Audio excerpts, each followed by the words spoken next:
Hello and welcome back after I don't know, 6 months to another Adventures with Michelle video. Today we will be reacting to your very chaotic and very juicy confessions from a while ago. Sorry I put this video off for so long. Stuff happened. If you're wondering where my siblings are at, first of all, I'm in my nice, amazing room, so they don't bother me. Also, to ensure that they really do not bother me and stay quiet, I put on a video of Cocomelon on the TV. Hopefully they'll be glued long enough so that they leave me alone.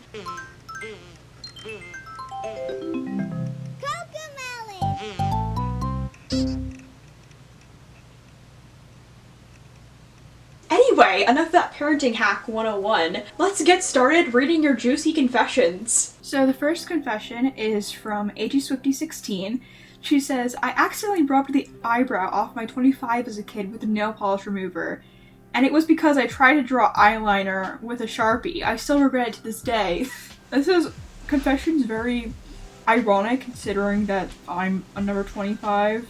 I think we all have phases as kids where we just want to customize our dolls just very impulsively to make them unique, and then we end up deeply regretting it. Me personally, I don't really relate to this too much because I didn't really have that many dolls as a kid. I don't have anything else to say about this confession other than I hope you can figure out to somehow redraw the eyebrow back. Our American Girl said, last year I went to Florida and took Joss to the beach to photograph her in her wetsuit. Then when I got back to my hotel, I took off her wetsuit and a portion of her body was wet. Panicked and overreacting, I was going to blow dry her body off. My brother was taking a shower. I was so scared that her body would get stained in those 5 to 10 minutes. I would have waited for the bathroom to be available. I decided to scrub her body with a towel, and I scrubbed so hard that part of her body that got wet is paler than the rest of her body. I wish I just waited for the blow dryer. I'm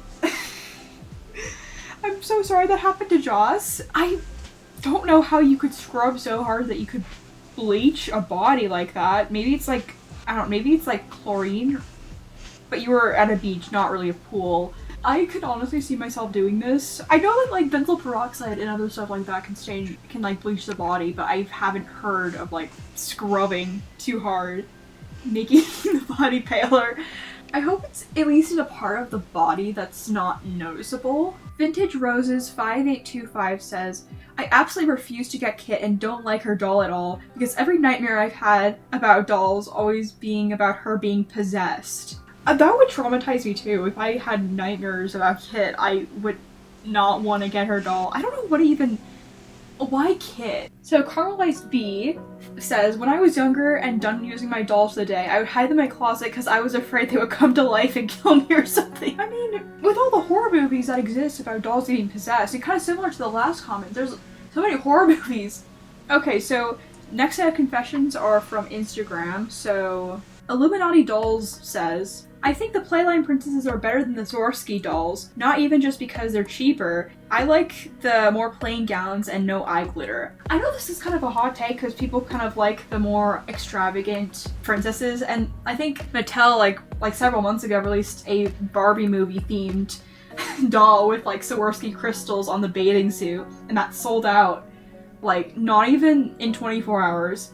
So a lot of people like this because as collectors we want nice dolls, but I kind of agree with this person. I think the Playline princesses are a bit more accessible to the average consumer because the first set of princesses were $300, and my first thought, not even looking at the actual princesses themselves, was no way, I'm not buying that. That's way too expensive. And also, when the princesses are that expensive and that extravagant, you feel pressure to keep them in the box and not use them.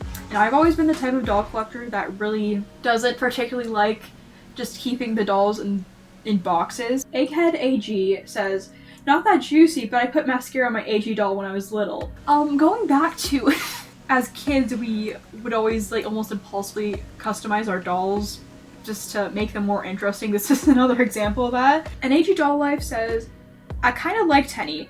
Not as much as when I was little, but she was really the first doll I got when I was on agtube and AGIG, so she has a special meaning to me. I've seen a lot of people just hate on Tenny, I think it's partially because a lot of people don't like that she, like, rumors have it that she was technically supposed to be the 2017 Girl of the Year.